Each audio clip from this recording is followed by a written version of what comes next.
There are just things you have to do every so often in life. Like flipping your mattress to ensure even wear and tear. Changing your air filters to maintain quality air in your home. Or how about switching out an old light bulb for a new one? Or rotating your tires to maintain even tread. Okay, so you don't have to flip your mattress to survive, but you still should. What you do have to do, however, is change out your customers' fusible links every 6 months according to NFPA 96. This is because they are installed in the kitchen hoods and ducts.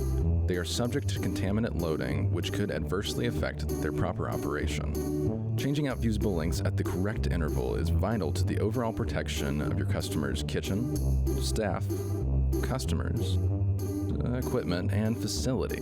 No damage should ever be done because the fusible links weren't changed.